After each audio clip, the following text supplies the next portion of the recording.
Perkhidmatan perubatan di seluruh negara memerlukan 2,000 beg darah.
It's midnight and you're tuning into Nightline with me, Nurin. Razmyn. The top stories. Malaysia and China stand as two great friends that are committed to advancing economic prosperity.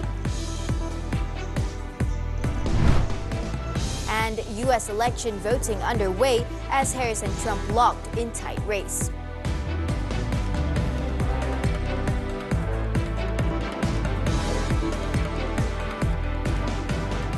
Good morning.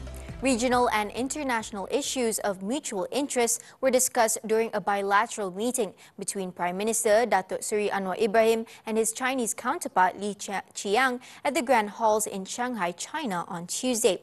The discussions also covered business potential between both nations, as well as Malaysia's ASEAN chairmanship in 2025 and the country's participation in the BRICS Intergovernmental Organization.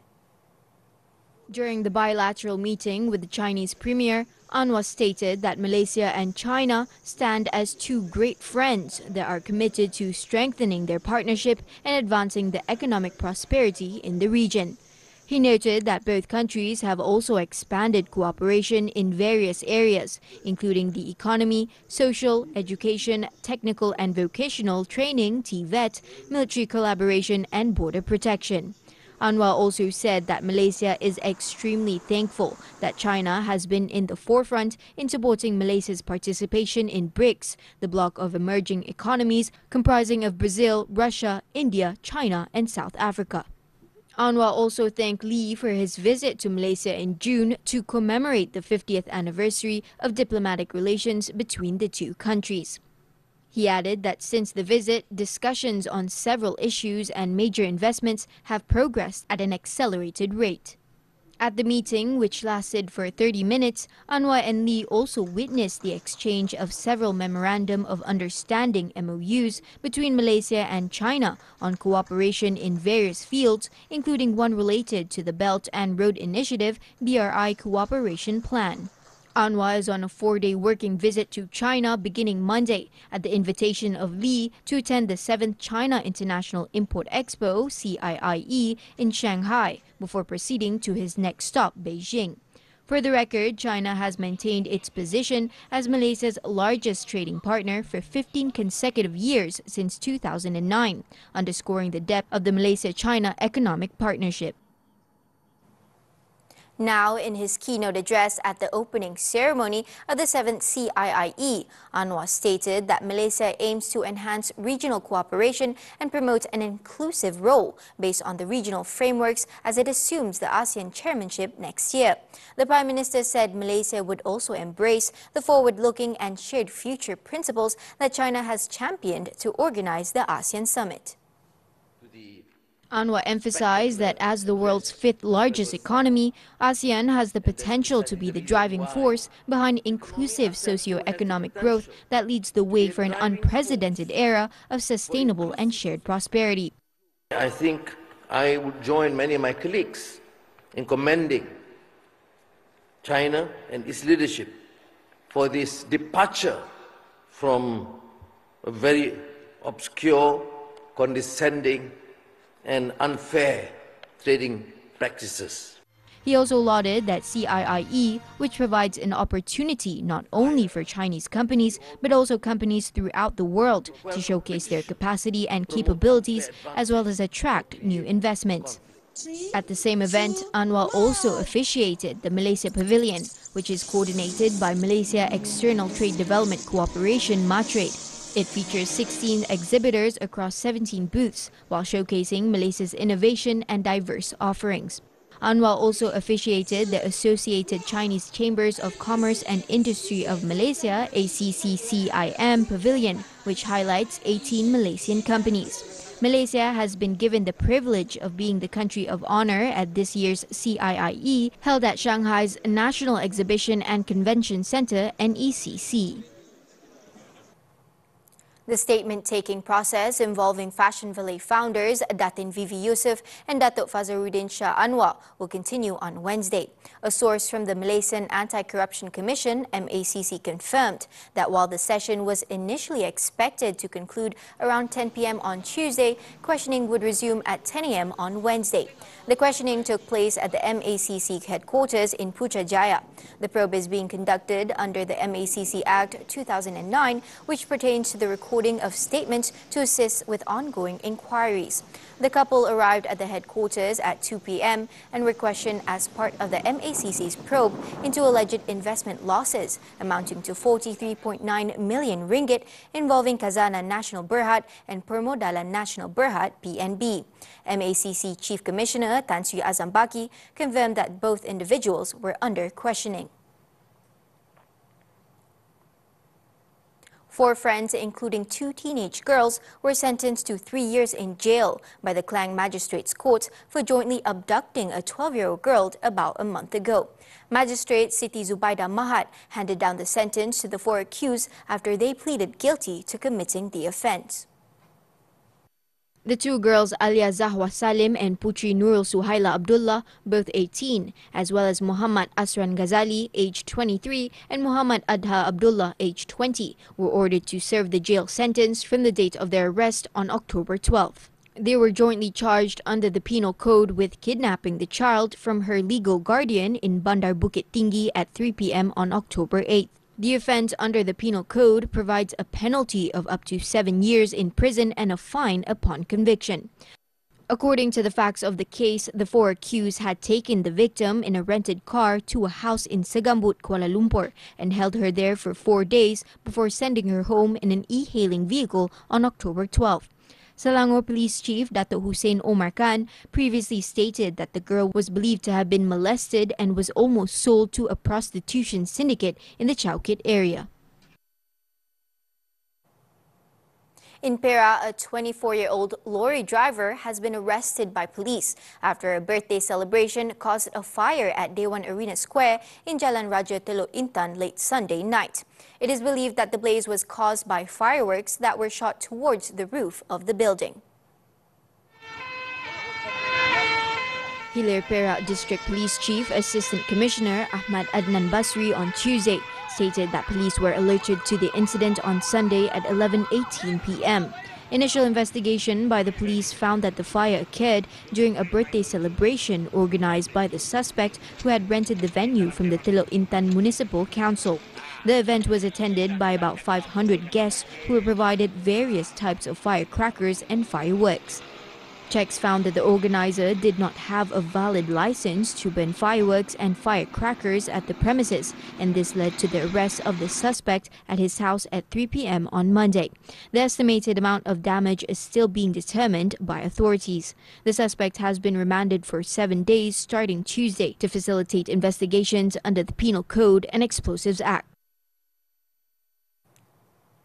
In Kuala Lumpur, 2 senior citizens were killed after their sport utility vehicle SUV they were travelling in crashed into a lane divider at the Sungai Besi Toll Plaza heading towards Seremban on early Tuesday morning. Selangor Fire and Rescue Department Assistant Director for Operations Ahmad Mukhlis Mukhtar said both victims died on the spot in the incident.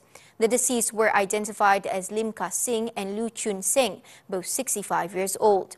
7 firefighters and a fire engine from the Seri Kebangan Fire Station were dispatched to the scene after an emergency call was received at 3:42 a.m. Rescuers had to use special tools to extricate the victims who were pinned in the wreckage. The victims' bodies were then handed over to police for further action.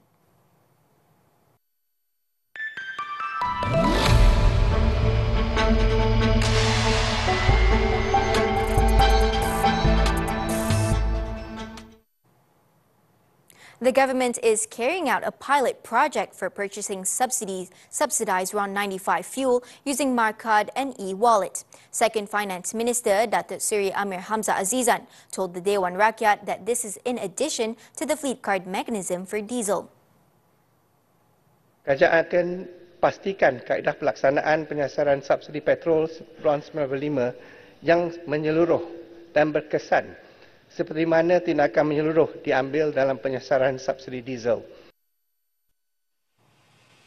He also said that the government will not rely solely on data from the Household Income Survey by the Statistics Department (DOSM) to define the T15 group for subsidy restructuring. Instead, the criteria for the T15 group will be based on the comprehensive review. Islamic finance holds substantial potential to revitalize the economy through 3 core principles: Maqasid Sharia, innovation and global integration. Bank Negara Malaysia Governor Datuk Seri Abdul Rashid Ghaffur outlined these principles as embedding Maqasid Sharia in economic and sustainable reforms, advancing innovation for value-based solutions and enhancing global integration for mutual development and shared prosperity. I commend the Malaysian Islamic finance industry for taking the leap forward more than half a decade ago to embrace the value-based integration. This strategic alignment with the Maqasid Sharia has enabled the industry to have a leap up, while the rest of the sector is still at an exploratory stage in the ethical and sustainable.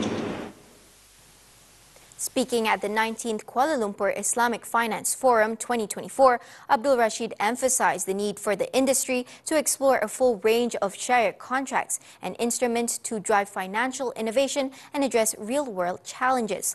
On global integration, he highlighted the rapid expansion of the global Islamic finance market, which is attracting an increasing number of international investors and driving economic growth across multiple regions.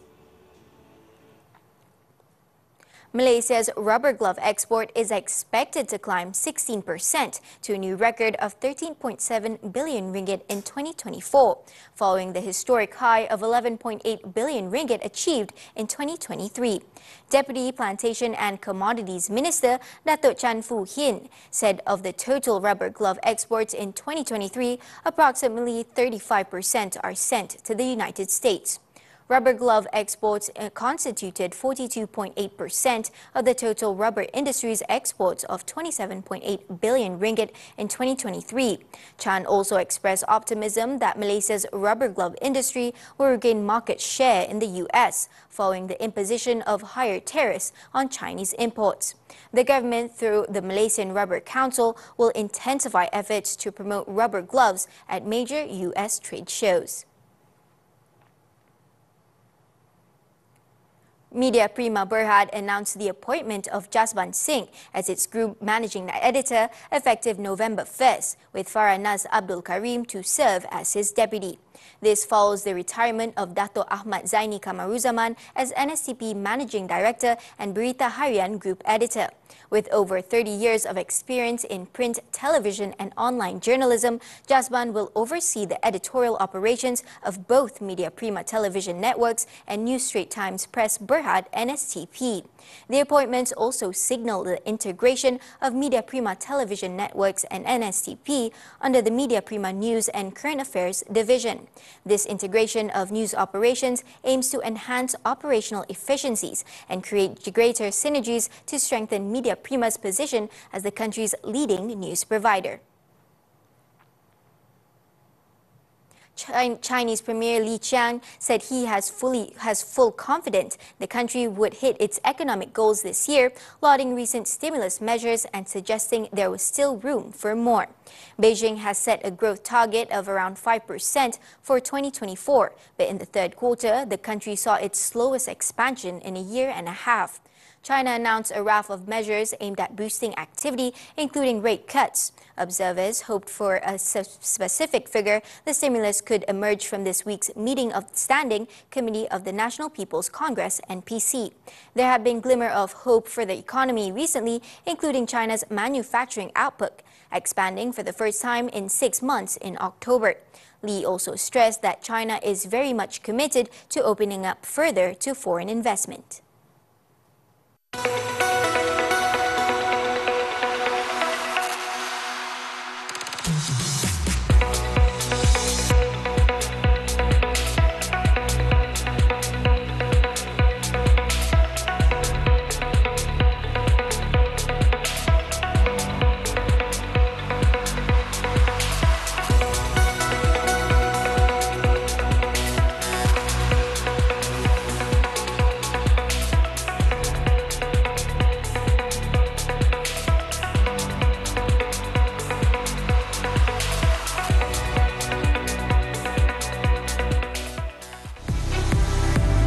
JDT pounced on Kim Panggun's side. Actions from the AFC Champions League elite after this short break. Mungkin hadiah juga dari dia untuk saya. Berusaha jugalah kalau boleh nak rumah sendiri ya.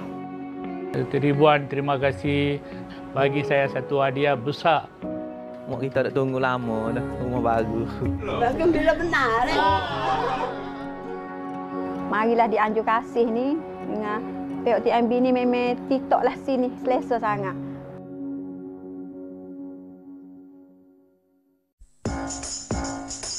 Yang lebih muda ke yang lebih berusia? Pening lah. Awak ni apa jodoh ke? Mana satu pilihan anda? Daripada sebatang pokok pisang boleh dijadikan pelbagai menu masakan. Gulai pisang ikan masin masak lemak umbut, kerabu jantung pisang. Ya Allah, sedapnya. Pening juga kalau berhadapan dengan keluarga yang toksik. Sejauh mana dia boleh memberi kesan kepada mental? Kenapa sekarang ni semua orang mudah untuk meleraikan ikatan perkahwinan? Cerai, penyudah atau masih ada harapan? Bagaimana pula dengan pasangan anak mak? Itu kena tunggulah di Jumaat. Semuanya di WHR TV 3. Dan anda boleh stream ditonton.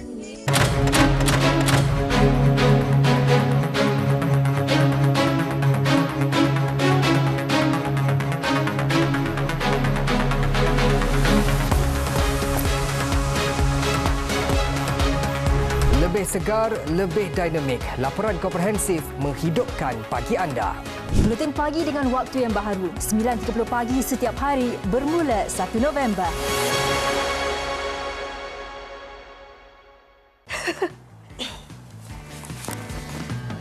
Apa yang kelakar sangat tu, Kak? Ni tengah tengok drama baru dekat tonton ni. Macam seronok je cerita ni. Kalau nak tengok kat TV, boleh tak? Boleh je, Mak. Cari aplikasi tonton. Dah jumpa tu, tinggal buat turun je. Dah buka tonton, tekan butang sign in, nanti dia keluar macam ni. Dia ada bagi link. Tapi nak senang, invest je kod QR ni. Masukkan je ID dengan password. Sekarang ni tinggal cari snack dan main drama.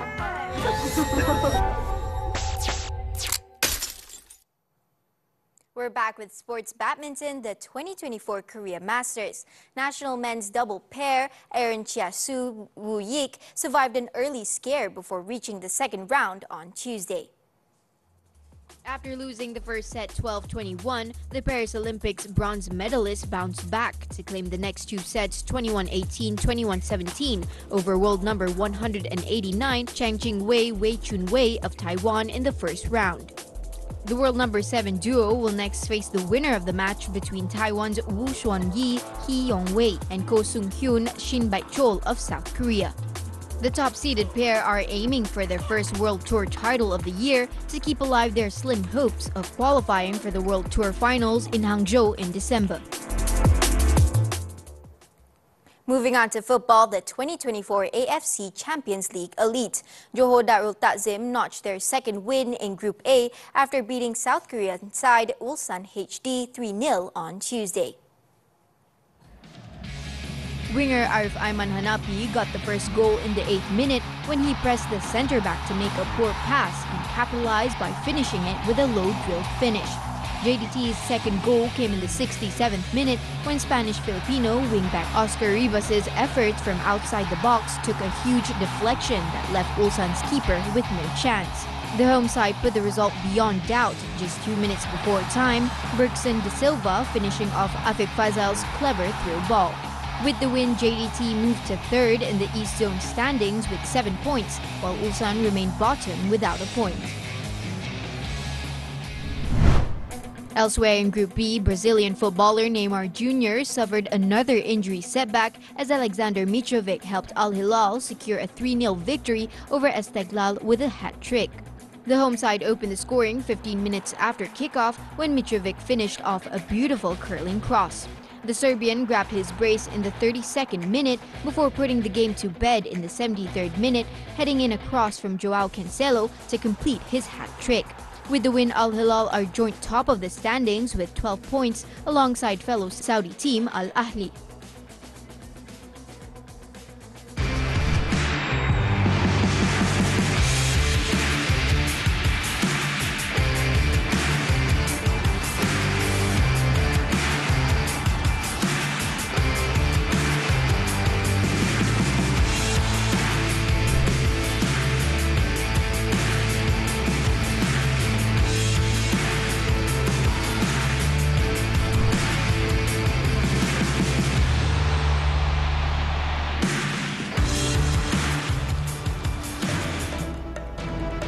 Trump and Harris in dead heat as millions head to voting polls. This and more from the Foreign Front when we come back. Istimewa MHI minggu ini. Kenali aneka jenis cendawan dan khasiatnya. Strok dan angin amar, apakah punca dan rawatannya? Semakin meningkat kes perceraian. Adakah puncanya lelaki atau wanita? Kita kupaskan bersama. Hukuman jenayah bagi pesalah pesakit mental. Apa yang kita perlu tahu? Juga bajet perkahwinan dalam soal wang. Malaysia hari ini Isnin hingga Jumaat jam 10 hingga 11 pagi. Di TV3 dan ditonton.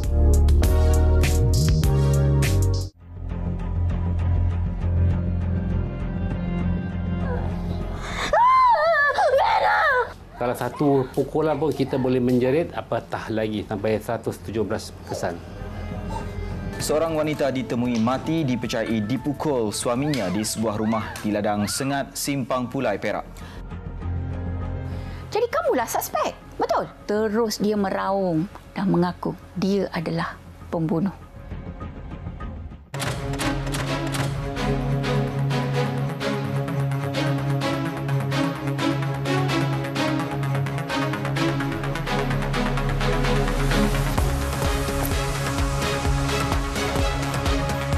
Lebih segar, lebih dinamik. Laporan komprehensif menghidupkan pagi anda. Buletin pagi dengan waktu yang baharu. 9.30 pagi setiap hari bermula 1 November.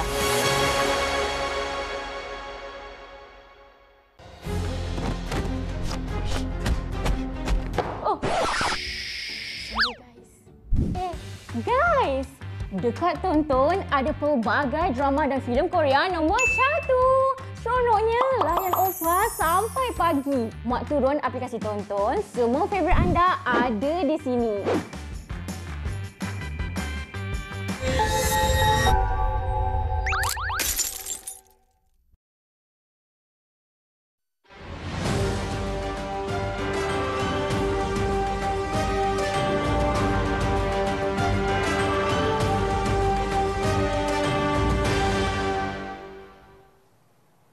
the 2024 U.S. election. Fear, suspicion, hope, and bluster were all on display as millions of Americans headed to polling booths on Tuesday to cast their ballots, in which Democratic candidate Kamala Harris and her Republican rival Donald Trump are locked in a tight race.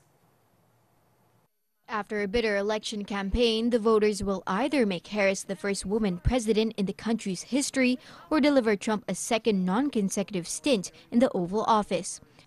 Polls have been open in over 40 states, along with Washington, D.C. 8 states' polling locations opened at 6 a.m. local time, including those in Connecticut, New Jersey, New York, New Hampshire, and Virginia. In Maine, nearly all polls open at 6 a.m., but municipalities with less than 500 people can open as late as 10 a.m. Donald Trump, we don't want to talk about Trump. I don't want to talk about Trump. I'm not a Trump supporter. But Kamala Harris, of course, we can say a lot about Kamala. To me, she's a phenomenal black woman. She would make history if she wins. This would make history for the world. And with her being a woman, empowerment woman, that makes it, I think it's going to make it easy for us. More than 70 million people have already voted through postal ballots or at early in-person polling stations. However, the result is quite likely to come down to who prevails in the 7 battleground states identified by both sides as being up for grabs: Arizona, Georgia, Michigan, Nevada, North Carolina, Pennsylvania, and Wisconsin. Because my vote matters. My vote matters. Making a difference. Yeah. And what's the main issue for you? This Women's rights, the rights to control your decisions for your body. Most polling stations will close between 7 and 11 p.m. Eastern U.S. time. Just hours after the first polls close, results are expected to start coming in. However, some states will tally votes more quickly than others. The British government plans to ban smoking outside schools, hospitals and playgrounds on Tuesday as a way of reducing the pressure on the state-run National Health Service and the cost to taxpayers. The government's tobacco and vapes bill is expected to involve some of the world's strictest anti-smoking rules, including banning younger people from smoking, but the plans will be subject to consultation. In a statement, the country's health minister said the historic legislation will save thousands of lives from the rising tide of ill health in society. However, the government abandoned the plans for a ban on smoking outside pubs and cafes after concerns were raised about the impact on the hospitality industry. The British Beer and Pub Association said the plan was deeply concerning and would have a devastating impact on venues already struggling with rising costs. A poll found more than 3/4 of people in Britain would support a ban on smoking outside hospitals, but were more divided on introducing the measures in pubs. Also in the UK, a record number of police officers have been sacked in England and Wales amid efforts to restore public faith in policing following a series of scandals. Figures released by the College of Policing showed on Tuesday that a record 593 police officers were fired and banned from returning to the job in a year to March 31st. The figures, which cover 43 police forces in England and Wales, marked a more than 50% rise from the previous year. The dismissals, including 74 officers who were sacked for sexual offences and misconduct, and 18 who were fired for possessing child exploitation material. The most common causes for dismissal were dishonesty and discriminatory behaviour, accounting for 125 and 71 cases, respectively. The rise in sackings comes as police chiefs in the United Kingdom try to regain public trust in the wake of the 2021 abduction and murder of a serving officer in London's Metropolitan Police.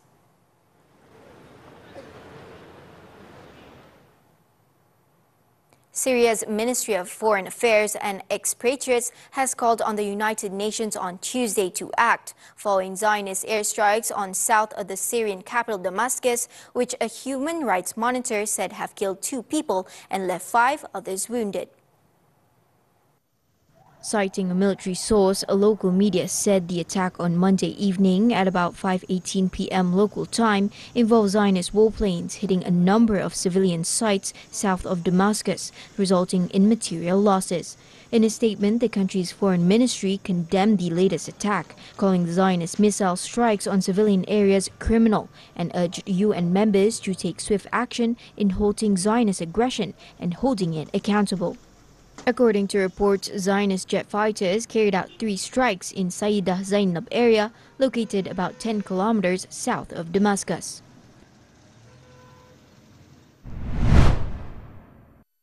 Meanwhile, Zionist strikes killed at least 33 Palestinians and wounded dozens more across Gaza at dawn on Tuesday.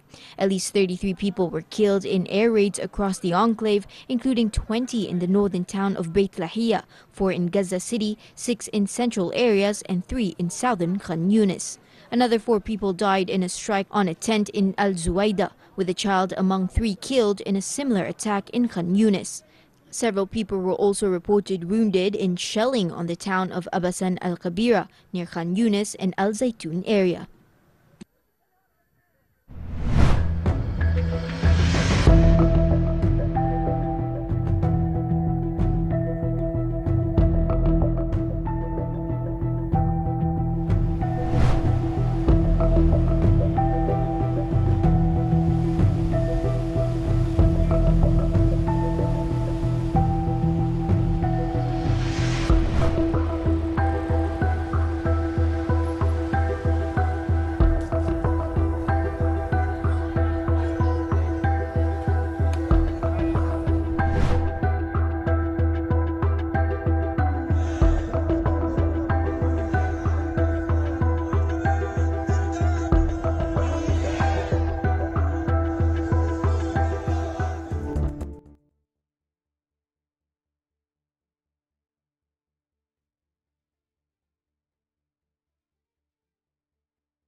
Nightline draws to a close this time around.